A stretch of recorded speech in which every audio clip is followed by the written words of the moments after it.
అందరికీ నమస్కారం అండి. స్టోరీ బుక్ ఛానల్కి స్వాగతం. ఈ రోజు నేను మీకు వినిపించబోతున్న కథ చనిపోయేటప్పుడు తండ్రికిచ్చిన మాట ప్రకారం తన కుటుంబాన్నంతటినీ కలపడానికి ఆ ఇంటి పెద్ద కొడుకు చేసిన పని ఏమిటి అనేది ఈ కథలో మనం విన్నామండి. రోజంతా ఎండ అనేది లేకపోవడంతో ఎముకలు కొరికే చలితో విశ్వనాథం గారు ఇబ్బంది పడుతున్నారు. ఆయన తన గదిలోనే కూర్చుని ఆలోచనల్లో మునిగిపోయారు. తన ఇద్దరు కొడుకుల గురించి ఆలోచిస్తూనే ఉన్నారు. ఆయన మనసులో ఆయన పెద్ద కొడుకు భరత్, చిన్న కొడుకు శరత్ వాళ్ళ భవిష్యత్తుల గురించి ఆలోచనలు మాత్రమే వస్తున్నాయి. ఆయన భార్య ఆయనకు పదే పదే గుర్తొచ్చి భార్య గురించే ఆలోచించడం మొదలుపెట్టారు.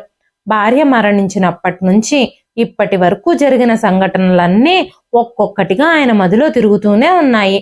ఆయన భార్య మరణించిన తర్వాత ఇద్దరు కొడుకులను ఎలా పెంచాడు, తల్లి ప్రేమని తండ్రి ప్రేమని అందించడానికి ఎంత పోరాడాడు, ఇవన్నీ ఆలోచించుకుంటూ ఉన్నాడు.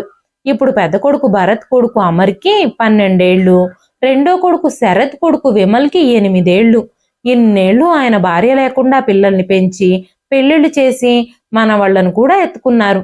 ఈ ఆలోచనలన్నింటితో ఆయన మునిగిపోయి ఉన్నప్పుడు పెద్ద కోడలు భవానీ టీ తీసుకురావడంతో ఆయన ఆలోచనలకి బ్రేక్ పడింది.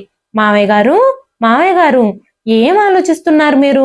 నేను చాలాసేపటి నుంచి మిమ్మల్ని పిలుస్తూనే ఉన్నాను, టీ తీసుకోండి అంటూ మామగారికి టీ ఇచ్చింది.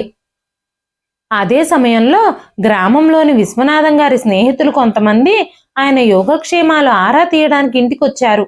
ఎందుకంటే చాలా రోజులుగా విశ్వనాథం గారి ఆరోగ్యం సరిగ్గా ఉండకపోవడంతో ఆయన ఇంటి నుంచి బయటికే వెళ్ళడం లేదు. అందుకే అందరూ ఆయన్ని కలవడానికి ఇంటికొచ్చారు. వచ్చిన వాళ్ళందరికీ పెద్ద కోడలు భవానీ టీ ఇచ్చింది. అందరూ టీ తాగి మాట్లాడుకుంటూ ఉండగానే అందరి కోసం వేడి వేడి పకోడీలు కూడా వేసి తీసుకొచ్చింది.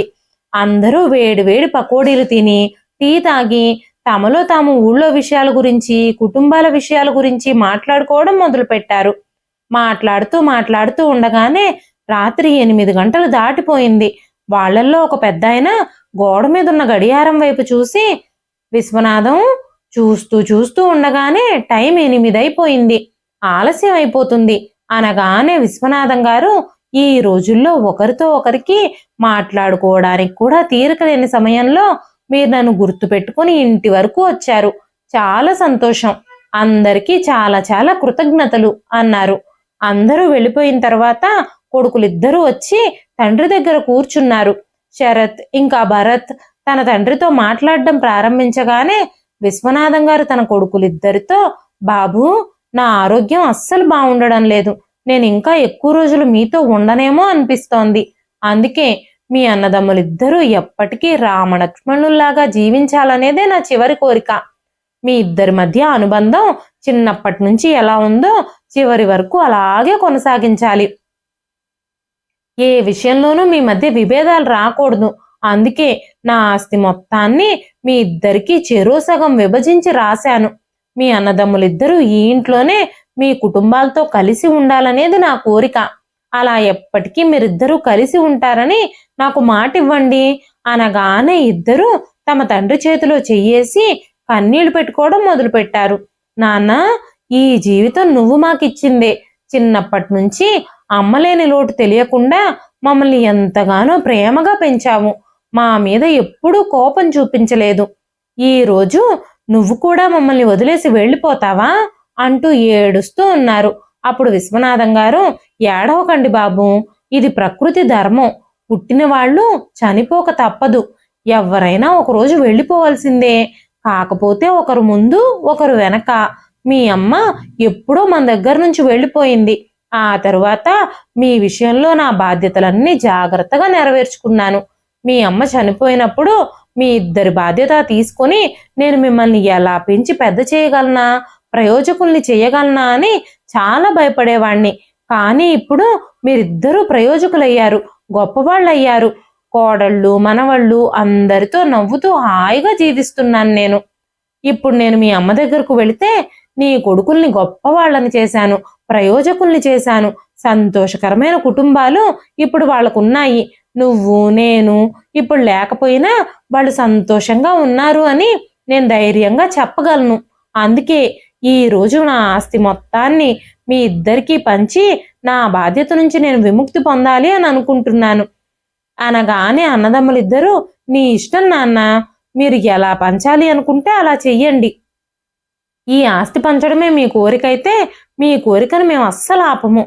మీరు ఏమిచ్చినా మీ ఆశీర్వాదంగా భావిస్తాము అని చెప్పగానే విశ్వనాథం గారు తన కొడుకులిద్దరికీ తన ఆస్తిని పంచిపెట్టినప్పుడు కోడళ్ళిద్దరూ తలలు వంచి దాన్ని స్వీకరించారు. ఆ తరువాత అందరూ కలిసి కూర్చుని భోజనం చేశారు. ఆ తరువాత కాసేపు కూర్చుని పొలాలు, పంటలు, పశువులు వీటన్నింటి గురించి మాట్లాడుతూ ఉండగానే అర్ధరాత్రి అయిపోయింది. విశ్వనాథం గారు తన కొడుకులిద్దరితో చాలా ఆలస్యం అయిపోయింది, ఇక మీరిద్దరూ వెళ్ళి పడుకోండి, ఉదయం మళ్ళీ పనులకు వెళ్ళాలి కదా అని చెప్పారు. ఆ తరువాత కొడుకులిద్దరూ పడుకున్నారు. ఉదయం పెద్ద కొడుకు భరత్ తన తండ్రి పాదాలు తాకడానికి వచ్చినప్పుడు తన తండ్రి శరీరం మొత్తం చల్లగా అనిపించింది. వెంటనే పరిశీలించి చూసినప్పుడు విశ్వనాథం గారి శ్వాస ఆగిపోయింది. వెంటనే భరత్ విశ్వనాథం గారిని కౌగిలించుకొని గట్టి గట్టిగా ఏడవడం మొదలుపెట్టాడు. పెద్ద కొడుకు ఏడుపు విని కుటుంబం మొత్తం విశ్వనాథం గారి గదిలోకి పరిగెత్తుకుంటూ వచ్చారు. కొంత సమయం తర్వాత ఇరుగు పొరుగు వాళ్ళందరూ వచ్చారు. విశ్వనాథం గారి స్నేహితులందరూ కొడుకులిద్దరినీ ఓదార్చి ధైర్యం చెప్పారు. కొడుకులిద్దరూ కలిసి తండ్రికి అంత్యక్రియలు, ఆచార వ్యవహారాలు పూర్తి చేశారు.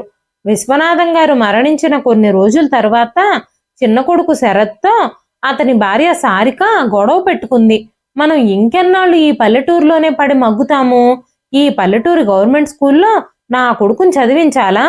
విమలకు కూడా ఈ పల్లెటూరు గవర్నమెంట్ స్కూల్ అంటే అస్సలు ఇష్టం లేదు. ఇవాళ రేపు ఏమీ లేని వాళ్ళ పిల్లలు కూడా సిటీలో కాన్వెంట్లో చదువుకుంటున్నారు. మనం స్వయంగా ఈ ఊర్లోనే అతిపెద్ద భూస్వాములం అయినప్పటికీ నా కొడుకుకి సిటీలో చదువుకోలేని కర్మ పట్టింది అని చెప్పి సారిక పట్టుపట్టడం చూసి శరత్ కూడా సరే అన్నాడు. రేపొద్దున్నే అన్నయ్యతో మాట్లాడి అప్పుడు సిటీకి వెళ్ళడానికి ఏర్పాట్లు చేస్తాను అని చెప్పాడు. ఇలా చెప్పి నిద్రలోకి జారుకున్నాడు. తెల్లారేసరికి టేప్ రికార్డర్ లాగా శరత్ భార్య సారిక రాత్రి మాట్లాడిన దగ్గర నుంచి ఆగిన చోటు నుంచి మళ్ళీ మాట్లాడడం మొదలుపెట్టింది. ఇక శరత్ వెంటనే తన అన్నయ్య భరత్ దగ్గరకు వెళ్ళి తన అన్నయ్య పక్కనే కూర్చుని చాలా సంకోచంతో తన భార్య ప్రతిపాదన గురించి తన అన్నయ్యకు చెప్పాడు. తమ్ముడి నోటి నుంచి ఇలాంటి మాటలు విని భరత్ ఆశ్చర్యపోయాడు. వెంటనే భరత్, ఇది చాలా మంచి విషయం, నాకు చాలా ఆనందంగా ఉంది. మన విమల్ సిటీలో చదవాలనుకుంటే ఖచ్చితంగా సిటీలో ఉన్న పాఠశాలలో చేర్పించి కాన్వెంట్లోనే తనకు చదువు చెప్పిద్దాం. ఈ స్కూల్ ఫీజుల కోసం భూమిని అమ్ముకోవాల్సిన అవసరం ఏముంది? దీనికోసం మన పూర్వీకుల ఆస్తి అమ్ముతామా ఏంటి? విమల్ మన బిడ్డ, మన ఇద్దరు అన్నదమ్ములం కలిసి తనని సిటీలో స్కూల్లో చేర్పిద్దాం అనగానే శరత్, అన్నయ్య, సారికకి ఈ పల్లెటూరులో ఉండడం అస్సలు ఇష్టం లేదు. తను సిటీకి వెళ్ళిపోవాలని నిర్ణయించుకుంది. సిటీకి వెళ్ళిపోయి సిటీలో ఒక మంచి ఇల్లు కొనుక్కొని నన్ను ఏదైనా ఉద్యోగం చూసుకోమంటుంది. పిల్లాన్ని మంచి స్కూల్లో చేర్పిద్దాం అంటుంది అంటూ కుండ బద్దలు కొట్టేశాడు శరత్. వెంటనే తన అన్నయ్యని ఏమీ మాట్లాడనివ్వకుండా, అన్నయ్య, ఊర్లో ఉన్న భూమికి ఎంత రేట్ వస్తుందో కాస్త ఆరా తీస్తే ఎవరైనా కొనేవాళ్ళు ఉంటే నేను నా వాటా భూమిని అమ్మేసుకుంటాను. నేను కూడా కనుక్కుంటాను, నువ్వు కూడా కాస్త కనుక్కో అని చెప్పాడు శరత్. శరత్ గ్రామంలోకి వెళ్ళి చాలా మంది దగ్గర భూమి ధర ఎంత అని కనుక్కొని వచ్చాడు. ఇంటికి వెళ్ళిన తర్వాత ఆ విషయాలన్నీ సారికతో చెప్పగానే సారిక వెంటనే పేపర్ తీసుకుని ఆస్తిలో తన వాటా మొత్తం లెక్కలు రాసింది. మొత్తం ఆస్తిని అమ్ముకుంటే 50 లక్షల వరకు వస్తాయి. ఆ డబ్బుతో సిటీలో మంచి ఇల్లు కొనుక్కుంటాం. విమలకు కూడా మంచి చదువు చదువుకుంటాడు. మన కొడుకు బెస్ట్ స్కూల్లో చదువుతాడు అని మాట్లాడడం మొదలుపెట్టింది. ఆ తరువాత కాసేపటి తర్వాత భరత్ ఇంటికి వచ్చి తన తమ్ముడు శరత్ని పిలిచాడు. అప్పుడు భరత్ భూమి గురించి, ఆస్తి గురించి మాట్లాడుతూ ఉన్నప్పుడు వెంటనే సారిక అడ్డుపడి, బావగారు, మా వాటా ఇంత, మేము ఈ వాటా అంతా అమ్ముకుంటే 50 లక్షల వరకు డబ్బులు వస్తాయి. మేము మా భూమిని అమ్మేయాలనుకుంటున్నాము అని చెప్పగానే భరత్, 2 రోజులు ఓపిక పట్టండమ్మా అని చెప్పి 2 రోజుల తర్వాత ఒక బ్యాగులో 50 లక్షల డబ్బులు తెచ్చి తన తమ్ముడికి ఇచ్చాడు. తమ్ముడు, లెక్క పెట్టుకో, మొత్తం 50 లక్షలు అని చెప్పగానే వెంటనే శరత్, అన్నయ్య మా భూమి ఇంకా అమ్మలేదు, డబ్బులు ఎక్కడి నుంచి వచ్చాయి అన్నాడు. మీ వదిన నగలన్నీ అమ్మేసి నేను డబ్బులు తీసుకొచ్చాను. మళ్ళీ ఆలస్యమైతే విమల్కి మంచి స్కూల్లో అడ్మిషన్ దొరకదు. అందుకే మీకు తొందరగా డబ్బులు ఇవ్వాలి అని అనిపించింది. ఈ డబ్బుని మీ అవసరాలకి సర్దుకోండి అనగానే శరత్, అన్నయ్య అయితే మా పొలాలన్నీ నీ పేరు మీదే రాసిస్తాను, రిజిస్ట్రేషన్ చేయించుకుందాం అనగానే భరత్, రిజిస్ట్రేషన్ ఏమీ అవసరం లేదు, ఆ రిజిస్ట్రేషన్ కూడా కొంచెం డబ్బు వృధా అయిపోతుంది, ఏదైనా స్టాంప్ పేపర్ మీద మీకు కావాల్సింది రాసివ్వండి అన్నాడు భరత్. శరత్, రిజిస్ట్రేషన్ చేయించుకుంటేనే మంచిదన్నయ్య, ఈ స్టాంప్ పేపర్కి ఎలాంటి వాల్యూ ఉండదు అని చెప్పినా కూడా భరత్ వినలేదు. శరత్ స్టాంప్ పేపర్లు తెచ్చి తను రాయాల్సిందంతా రాసి తన భార్య ఇద్దరూ వాటి మీద సంతకాలు పెట్టి తన అన్నయ్యకిచ్చారు. ఆ తరువాత సిటీలో ఇల్లు కొనుక్కొని విమల్ని కూడా మంచి స్కూల్లో చేర్పించారు. శరత్ కూడా సిటీలో మంచి ఉద్యోగం చూసుకొని ఉద్యోగం చేయడం ప్రారంభించాడు. ఇప్పుడు శరత్ జీతంతో ఇల్లు చాలా హాయిగా నడుస్తుంది. కొన్నాళ్లు గడిచాయి. ఒకరోజు భరత్ ఏదో పని మీద సిటీకి వచ్చాడు. తమ్ముడింటికి ఎందుకు వెళ్ళకూడదు? ఒక్కసారి శరత్ని కలవాలి. శరత్ని చూసి 2 సంవత్సరాలు అయిపోతుంది. విమల్ని కూడా చూడాలని పదే పదే అనిపిస్తుంది. వాతావరణం కూడా చాలా వేడిగా ఉంది. సాయంత్రం వరకు శరత్ ఇంట్లోనే ఉండి సాయంత్రం అయ్యాక బస్సులో ఊరికి తిరిగి వెళ్ళిపోతాను అని ఆలోచిస్తూ ఉండగానే భరత్కి చాలా దాహంగా అనిపించింది. వెంటనే భరత్, నా తమ్ముడింటికి వెళ్ళి అక్కడ మంచినీళ్లు తాగుతాను అనుకుంటూ తన తమ్ముడుంటున్న కాలనీలోకి ప్రవేశించాడు. అప్పుడే డాబాపై నుంచి శరత్ భార్య సారిక భరత్ని చూసి, ఈ సమయంలో తన బావగారు ఇప్పుడు ఎందుకు వస్తున్నారు అని ఆలోచించడం మొదలుపెట్టింది. అన్నదమ్ములిద్దరూ మాట్లాడుకునేటప్పుడు, తమ్ముడు, ఈ ఏడాది వర్షాలు సరిగ్గా పడలేదు, పంటలు బాగా పండలేదు అని చెప్పిన మాటలు సారిక మనసులో గుర్తుకొచ్చాయి. డబ్బు కోసమే ఆయన వస్తున్నాడేమో అని చెప్పి సారిక గబగబా మేడమెట్లు దిగొచ్చి తన కొడుకు విమల్తో అంతా చెప్పింది. మీ పెద్దనాన్న మన దగ్గరికి ఖచ్చితంగా ఏదో ఒక సహాయం కోసమే వస్తున్నారు, మనిద్దరం సైలెంట్గా లోపలే పడుకుందాం, తలుపు కొట్టి చాలాసేపు తలుపు తీయకపోతే ఆయనే ఊరు తిరిగి వెళ్ళిపోతారు అని ఖచ్చితంగా విమల్తో మౌనంగా ఉండమని చెప్పింది. కాసేపట్లో భరత్ ఇంటికి చేరుకుని తలుపులు కొట్టడం మొదలుపెట్టాడు. లోపల నుంచి ఎలాంటి శబ్దమూ రావడం లేదు. బహుశా ఇంట్లో ఎవ్వరూ లేరేమో, ఎక్కడికైనా బయటకు వెళ్లారేమో అనుకున్నాడు. నా విమల్ ఇంట్లో ఉండుంటే ఈ పాటికి పెద్దనాన్నని చూడడానికి పరుగు పరుగున వచ్చుండేవాడు. నేను రాంగ్ టైంలో వచ్చినట్టున్నాను, నేను చెప్పా పెట్టకుండా ఇక్కడికి వచ్చి ఉండాల్సింది కాదు అనుకుంటూ తన ఊరికి వెళ్ళడానికి బస్సు ఎక్కడానికి బస్టాండ్కి బయలుదేరాడు. దాహంతో గొంతు ఎండిపోతూ ఉంటే రోడ్డు మీద ఉన్న నీళ్ల పంపు దగ్గరకు వెళ్ళి మంచినీళ్లు తాగి దాహం తీర్చుకొని బస్సు ఎక్కి ఊరికి వెళ్ళిపోయాడు భరత్. ఆ రోజు రాత్రి శరత్ ఆఫీస్ నుంచి రాగానే విమల్తో చాలాసేపు ఆడుకుంటూ సరదాగా గడిపాడు. అప్పుడు విమల్ తన పెదనాన్న ఈ రోజు ఇంటికి వచ్చారని చెప్పడం ప్రారంభించాడు. అమ్మా, నేను తలుపులు తీయకపోవడంతో చాలాసేపు తలుపు తడుతూనే ఉండి ఎంతసేపటికి తలుపు తీయకపోవడంతో గ్రామానికి తిరిగి వెళ్ళిపోయారు అని చెప్పినప్పుడు శరత్కి తన భార్య మీద చాలా కోపం వచ్చింది. మీరిద్దరూ ఎందుకు ఇలా చేశారు? అన్నయ్య బయట నుంచి తలుపులు కొడుతూనే ఉన్నాడు, అయినా సరే మీరెందుకు తలుపులు తీయలేదు అని కోపంగా సారికని అడగగానే సారిక కూడా కోపంగా, వాళ్ళు ఇష్టంగా గ్రామంలో ఉండాలనుకున్నారు, గ్రామంలోనే ఉండక నగరానికి ఎందుకు రావాలి? మనల్ని ఏదో ఇబ్బంది పెట్టడానికి, మన నుంచి ఏదో సహాయం పొందడానికి ఆయన వచ్చుంటారు. అందరికీ సహాయం చేసుకుంటూ పోతే మనకి మాత్రం ఏం డబ్బు మిగులుతుంది? అందుకే మౌనంగా మేము గదిలో కూర్చున్నాం అని చెప్పగానే శరత్ తన భార్య మీద కోపంగా నిశ్శబ్దంగా పక్క గదిలోకి వెళ్ళి పడుకున్నాడు. ఇక్కడ తల్లి కొడుకులు ఇద్దరూ కూడా వాళ్ళ గదిలో పడుకొని నిద్రపోయారు. ఆ తరువాత చాలా సంవత్సరాలకి అన్నదమ్ములిద్దరి మధ్యలో ఎలాంటి రాకపోకలు జరగలేదు. ఇప్పుడు విమల్కి కూడా వివాహం జరిగింది. విమల్ కొడుకుని ముద్దుగా బబ్లు అని పిలుచుకునేవారు. శరత్ కూడా వయసు పైబడిన కారణంగా అనారోగ్య సమస్యలతో ఉద్యోగం నుంచి కూడా రిటైర్ అయిపోయాడు. ఇప్పుడు విమల్ ఒక పెద్ద కంపెనీకి మేనేజర్గా ఉన్నాడు. విమల్కి ఇప్పుడు చాలా మంచి జీతం వస్తుంది. ఆ ఇంటి పరిస్థితులన్నీ మెల్లమెల్లగా మారిపోతూ వచ్చాయి. ఆ తర్వాత ఈ ఇల్లు ఎప్పుడో ఎన్నేళ్ల క్రితమో కొన్నాము. పాత మోడల్ అయిపోయింది. కొత్త ఇల్లు కొనుక్కుందామని విమల్ని తన భార్య విసిగించడం మొదలుపెట్టింది. విమల్ కూడా తన భార్య ప్రతిపాదనతో విసిగిపోయి కొత్త ఇల్లే కొనాలని ఆలోచన తల్లిదండ్రుల దగ్గరికి తీసుకెళ్లాడు. తన తండ్రి దగ్గరకు వెళ్ళి శరత్తో, విమల్, నాన్న, ఇప్పుడు ఇల్లు చాలా చిన్నదైపోయింది. మనం దీన్ని అమ్మేసి వేరే ఇల్లు ఎందుకు కొనుక్కోకూడదు? ఇప్పుడు పెద్ద ఇల్లు కొందాం. ఈ ఇంటిని అమ్మేస్తే మనకు ఎంతో కొంత డబ్బు వస్తుంది. ఇంకా మిగతాది బ్యాంకులో లోన్ తీసుకుని నా జీతం నుంచి కట్టయ్యేలా పెట్టుకుంటాను అని తల్లిదండ్రులను ఒప్పించినప్పుడు తల్లిదండ్రులిద్దరూ కొడుకు ప్రతిపాదన అంగీకరించారు. అప్పుడు శరత్ కూడా తన కొడుకు విమల్తో, బాబు, ఇప్పుడు మీ ఇష్ట ప్రకారమే చేయండి. మా కాలం గడిచిపోయింది.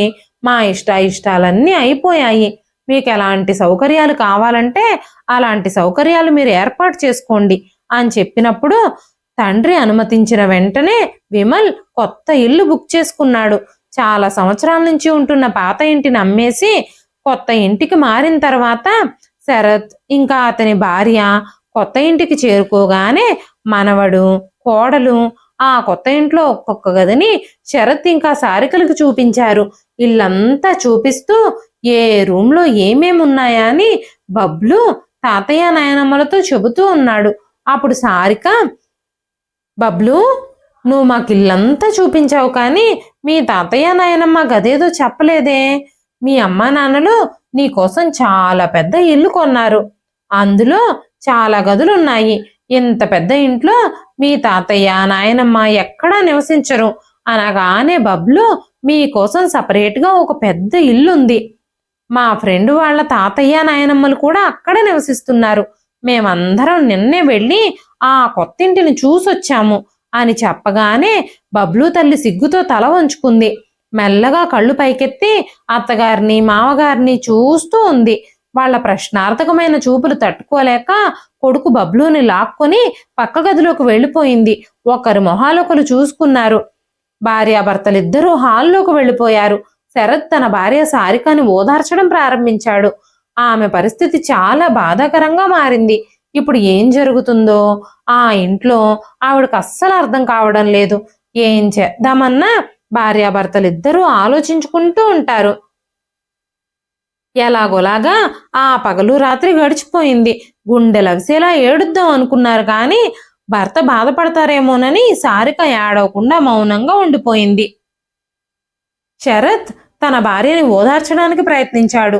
నువ్వు మా అన్నయ్య వదిలని ఒకరోజు నా నుంచి ఇలాగే దూరం చేశావు. కర్మఫలం మనల్ని ఎప్పటికీ విడిచిపెట్టదు. కానీ ఇప్పుడు ఏడ్చి ఎలాంటి ప్రయోజనమూ లేదు అన్నాడు. ఇప్పుడు పరిస్థితులేవీ మన చేతుల్లో లేవు. ఇప్పుడు ఉదయాన్నే ఇంటి నుంచి బయలుదేరడానికి సిద్ధంగా ఉండు. ఉదయం అవ్వగానే మనంతట మనమే బయటకు వెళ్ళిపోదాం. లేకపోతే కొడుకు కోడలు బలవంతంగానైనా సరే మనల్ని తీసుకెళ్లి ఏ హోల్డేజ్ హోమ్లోనో వదిలేస్తారు అని మాట్లాడుకుంటూ సారిక, శరత్ ఇద్దరూ రాత్రంతా ఒకరికెదురుగా ఒకరు నిద్రపోకుండానే కూర్చునున్నారు. రాత్రంతా ఇద్దరిలో ఏ ఒక్కరికి నిద్ర పట్టలేదు. ఉదయం భార్యాభర్తలిద్దరూ త్వరగా స్నానం చేసేసి తయారై శరత్ తన కొడుకు విమల్ టీ తాగేటప్పుడు, బాబు విమల్, పక్కింటి శ్రీనివాసరావు గారు కొద్ది రోజుల క్రితమే ఓల్డేజ్ హోమ్కి వెళ్ళిపోయారట. ఆయన్ని కలవడానికి నేను ఆశ్రమానికి వెళ్ళినప్పుడు ఆ హోమ్ మాకు చాలా నచ్చింది. అందుకే మీ అమ్మ నేను అక్కడికి వెళ్ళిపోదాం అనుకుంటున్నాము. అక్కడ మా వయసు వాళ్ళు చాలా మంది ఉన్నారు. అక్కడ చాలా సౌకర్యాలున్నాయి.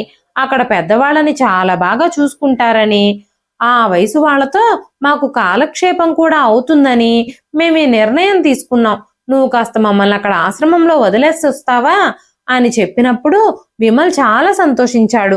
తను తన తండ్రితో ఎలా చెప్పాలా, తన తల్లిదండ్రులను ఎలా ఒప్పించాలా అని చాలా మదన పడుతున్న విషయాన్ని ఎంత సింపుల్గా తల్లిదండ్రులిద్దరూ తనతో చెప్పడంతో వెతకబోయిన తీగ కాలికే తగిలినట్టు అనిపించింది. వెంటనే తన భార్యని తొందరగా రమ్మని పిలిచాడు. వెంటనే అమ్మా నాన్నలకు భోజనం సిద్ధం చెయ్యి, వాళ్ళు భోజనం చేసేసి ఆశ్రమానికి బయలుదేరతారు. నాకు ఈరోజు ఆఫీస్లో చాలా ఇంపార్టెంట్ మీటింగ్ ఉంది. నేను ఆ మీటింగ్ ఫినిష్ చేసుకొని సాయంత్రం ఆశ్రమం దగ్గరకు వస్తాను. మిమ్మల్ని ఇద్దరిని ఆటో ఎక్కిస్తాను ఇప్పుడు ప్రస్తుతానికి అని చెప్పి విమల్ సంతోషంగా తల్లిదండ్రులిద్దరితో కలిసి భోజనం చేసి తల్లిదండ్రులిద్దరిని ఆటో పిలిచి ఎక్కించాడు. వాళ్ళిద్దరూ తమ బ్యాగులతో ఆటోలో కూర్చున్నారు. విమల్ తన తల్లిదండ్రులిద్దరి పాదాలు తాకి, ఆఫీస్లో మీటింగ్ అయిపోయిన వెంటనే నేను మీ దగ్గరికే వస్తాను అని చెప్పాడు. శరత్ ఇంకా సారికల ముఖంలో ఒక ఫేక్ చిరునవ్వు స్పష్టంగా కనిపించింది. ఇద్దరికి కొడుకుని, కోడల్ని, మనవణ్ణి వదిలిపెట్టి వెళ్ళడం అస్సలు ఇష్టం లేదు. కానీ కొడుకు కోడలి మనసులో ఉన్న విషయాలు తెలిసినప్పుడు వాళ్ళు బలవంతంగా ఇలాంటి నిర్ణయం తీసుకోవాల్సి వచ్చింది. వెళ్లే ముందు నానమ్మ తాతయ్యలిద్దరూ మనవడు బబ్లూకి బోళ్ళన్ని ప్రేమ ఆశీర్వాదాలు ఇచ్చారు. ఆటో డ్రైవర్ ఆటో స్టార్ట్ చేసి ఇద్దరిని ఆశ్రమానికి తీసుకెళ్లాడు. ఆటోలో కూర్చున్న తరువాత ఇద్దరు దుఃఖ సాగరంలో మునిగిపోయారు.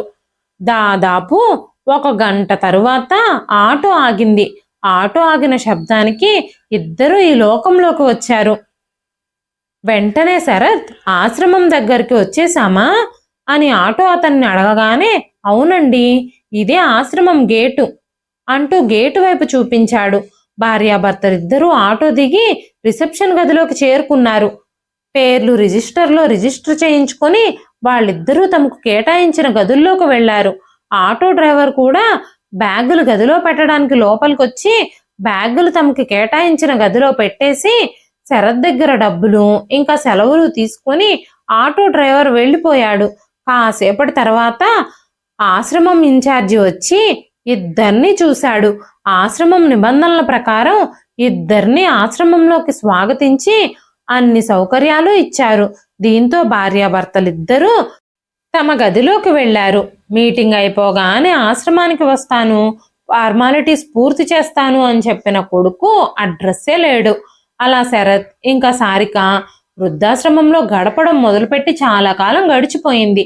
7 ఏళ్లు గడుస్తున్నా తమ కొడుకు కోడలు గురించి ఎలాంటి వార్త రాలేదు.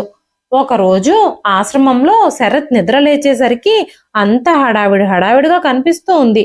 అప్పుడు శరత్ ఈ రోజు ఆశ్రమంలో ఎందుకంత సందడిగా ఉందని తన స్నేహితుల్లో ఒకరిని అడిగాడు.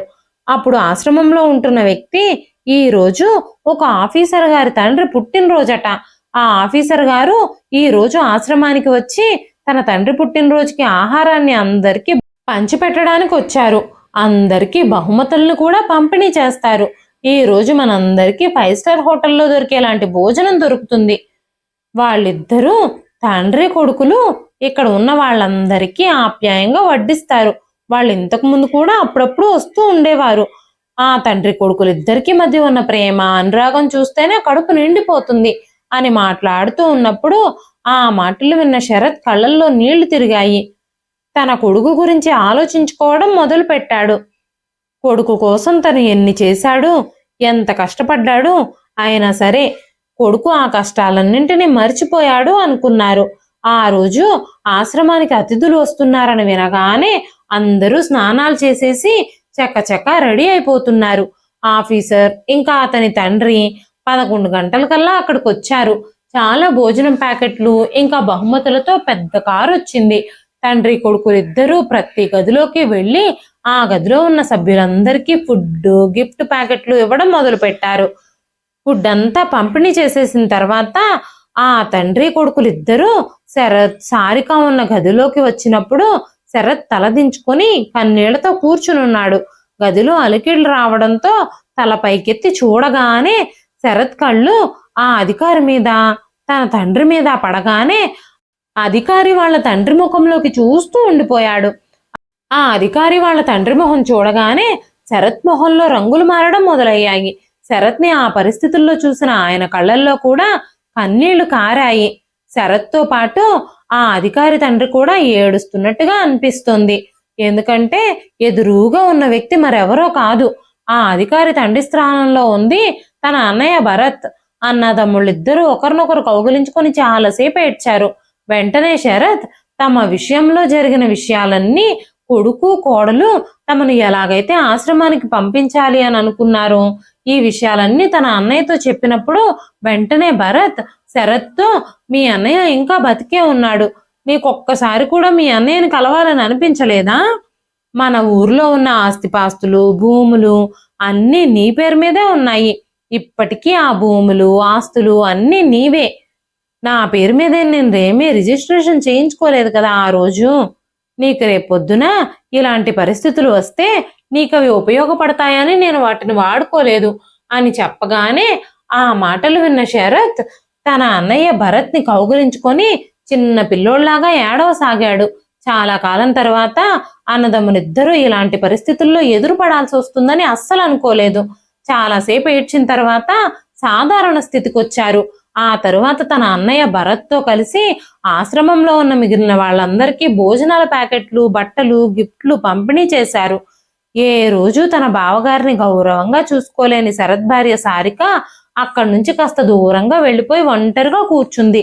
అమర్ తన దగ్గరికి ఫుడ్ ప్యాకెట్ తీసుకొని వెళ్ళి, పిన్ని, నాకు చాలా ఆకలిగా ఉంది. ఈ రోజు నీ చేత్తో నేను భోజనం చేయొచ్చా? నీ చేత్తో నాకు భోజనం తినిపించి ఎన్నేళ్లు గడిచిపోయిందో అని చెప్పినప్పుడు ఆ మాటలు విని సారిక సిగ్గుతో తలదించుకుంది. అమర్ని చూడగానే ఏడుపు మొదలుపెట్టింది. ఆ రోజు తను చేసిన తప్పులన్నీ తన కన్నీళ్లతో కొట్టుకుపోయినట్టు అనిపించింది.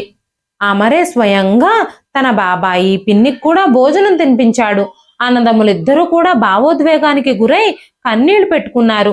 అందరూ భోజనం చేసిన తర్వాత భరత్ తన తమ్ముడు శరత్ని, తన మరదలు సారికాని తీసుకొని ఆశ్రమంలో కావలసిన పేపర్ వర్క్ అంతా పూర్తి చేసుకొని తన తమ్ముణ్ణి, మరదల్ని తనతో పాటు తీసుకెళ్లిపోయాడు. అన్నీ కాదనుకొని అమ్మేసుకొని సిటీకి వచ్చేశారు కాబట్టి ఇన్ని రోజుల్లోనూ ఎన్ని ఇబ్బందులు ఎదుర్కొన్నా సరే మళ్ళీ తిరిగి ఆ పల్లెటూరుకు వెళ్ళాలని అనుకోలేదు. కానీ ఇప్పుడు తన అన్నయ్యలు పదే పదే బలవంతం చేయడంతో శరత్ కూడా అన్నయ్య ఆదేశాలను పాటించాడు. తన అన్నయ్యతో అమర్తో కలిసి కారులో కూర్చుని ఊరికి బయలుదేరాడు. ఊరికి చేరుకున్న తరువాత తను ఇంటి నుంచి వచ్చేటప్పుడు ఆ గదిలో ఏ వస్తువులైతే తాము అక్కడ వదిలేసి వచ్చారో ఆ వస్తువులన్నీ ఆ గదిలో అదే ప్లేస్లో ఉండడం చూశారు.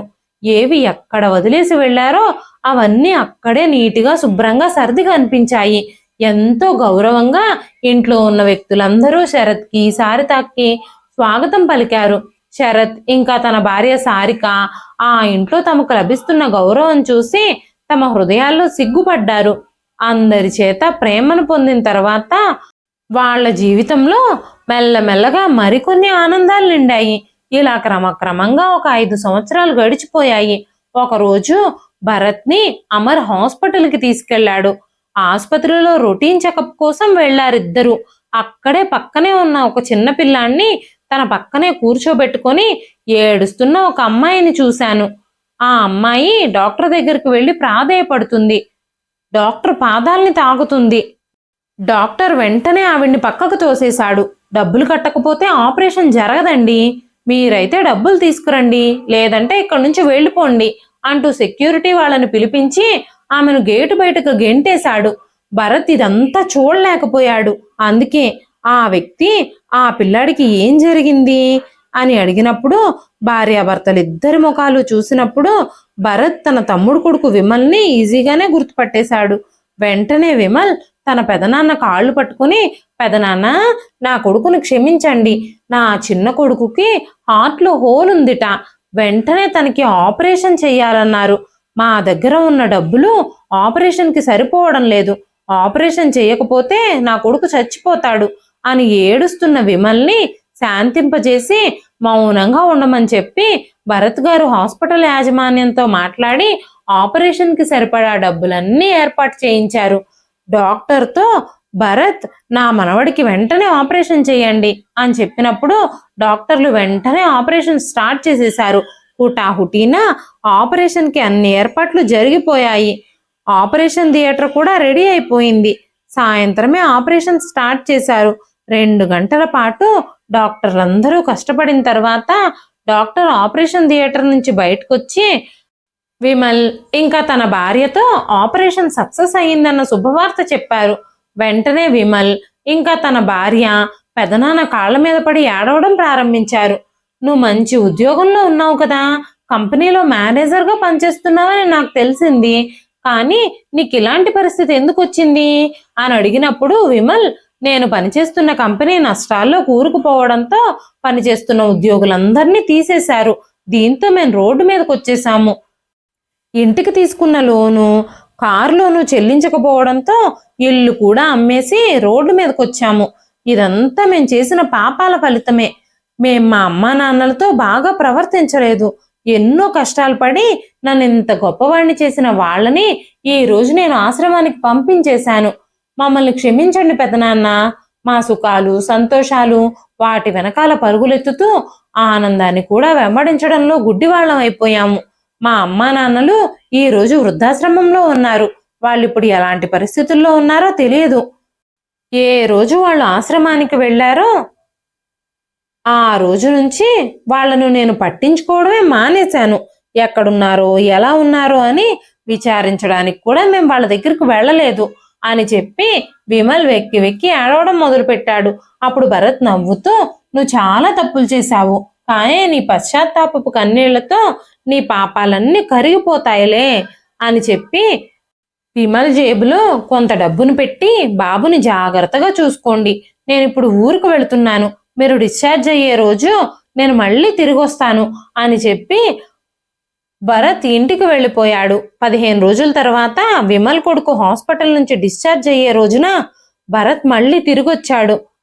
విమల్ని, తన భార్యని, బబ్లూని, విమల్ చిన్న కొడుకుని తీసుకుని తమ ఊరికి వెళదామని చెప్పి అడిగినప్పుడు వెంటనే విమల్, అక్కడ మాకేమీ లేదు కదా పెదనాన్న, నాన్న అమ్మ నా చిన్నప్పుడే అన్నీ అమ్మేశారు కదా, మేము ఇంకా ఆ ఊరొచ్చి మాత్రం ఏం చేస్తాము అని చెప్పగానే భరత్, ఇప్పటికీ నువ్వు మా కొడుకువే, నేను మిమ్మల్ని ఇప్పటికీ కొడుకుగానే భావిస్తున్నాను, నా ఆస్తిపాస్తులన్నింటి మీద నీకు కూడా హక్కుంది అని చెప్పగానే విమల్ తన పెదనాన్నని కౌగిలించుకుని ఏడవడం మొదలుపెట్టాడు. పెదనాన్న, మీ విషయంలో నేను చాలా తప్పుగా ప్రవర్తించాను, కానీ నీ హృదయం చాలా పెద్దది, మీరు ఈ భూమి మీద ఉన్న భగవంతుని రూపం, మేం మీతో ఎంత దురుసుగా ప్రవర్తించాక కూడా మాకింత సహాయం చేశారు, మీరు మమ్మల్ని మీ వాళ్ళలాగా పరిగణించారు అనగానే భరత్, సరే ఇంక మీరు అవన్నీ మర్చిపోయి ముందొచ్చి కారులో కూర్చోండి అని చెప్పగానే విమల్ ఇంకా తన భార్య కొడుకులతో కలిసి కారులో కూర్చున్నాడు. తన పెదనాన్నతో కలిసి ఊరికి చేరుకోగానే ఆ ఇంట్లో అప్పటికే తన తల్లిదండ్రులు ఉండడాన్ని చూసి విమల్ ఆశ్చర్యపోయాడు. వెంటనే తన భార్య తాము చేసిన పాపాలకి తల్లిదండ్రులిద్దరి కాళ్ల మీద పడి క్షమాపణలు చెప్పారు.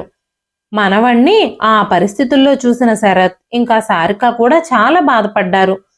సారిక ఇంకా శరత్ ఆ ఇంట్లో నుంచి ఆశ్రమానికి వెళ్ళిపోయేటప్పుడు బబ్లూకి తమ్ముడు పుట్టలేదు, ఆ తర్వాతే పుట్టాడు, నా మనవడికి ఏం జరిగింది అని సారిక గారు అడిగినప్పుడు హార్ట్లో హోల్ ఉండడంతో ఆపరేషన్ చేశారు, ఇప్పుడు తనకి బాగానే ఉంది, కొద్ది రోజుల్లోనే తను కోలుకుంటాడు అని చెప్పగానే మనవణ్ణి కాపాడినందుకు ఆ భగవంతుడికి చాలా చాలా కృతజ్ఞతలు చెప్పారు. అప్పుడు విమల్, నా కొడుకును కాపాడింది ఆ భగవంతుడు కాదు, పెద్దనాన్నే, ఆ రోజు పెదనాన్న సమయానికి హాస్పిటల్లో మమ్మల్ని చూసి ఉండకపోతే ఇప్పుడు మా కొడుకు మాకు దక్కేవాడు కాదు అని చెప్పారు. తల్లిదండ్రులు, కొడుకు, కోడలు అందరూ తమ అన్నయ్య భరత్ వైపే ఉద్వేగపూర్వకమైన కళ్ళతో చూస్తూ ఉన్నప్పుడు భరత్ తన తమ్ముడు భుజం మీద చెయ్యేసి, ఇప్పుడు మనందరం బాధపడాల్సిన సమయం కాదు, సంతోషించాల్సిన సమయం, మన నాన్న కూడా ఈ రోజు సంతోషంగా తృప్తిగా ఉండుంటారు, ఆయన ఆత్మ ప్రశాంతంగా ఉండుంటుంది, ఎందుకంటే ఈ రోజున నేను మన నాన్న కలని నెరవేర్చాను, మన మొత్తం కుటుంబం విడిపోకుండా ఒకే ఇంట్లో కలిసి ఉండాలనేదే నాన్న చివరి కోరిక, ఆ కోరికని ఈ రోజు ఆ భగవంతుడి దయ వల్ల నేను తీర్చగలిగాను అని సంతోషంగా ఊపిరి పీల్చుకున్నాడు భరత్. ఇదండి ఈ రోజు కదా.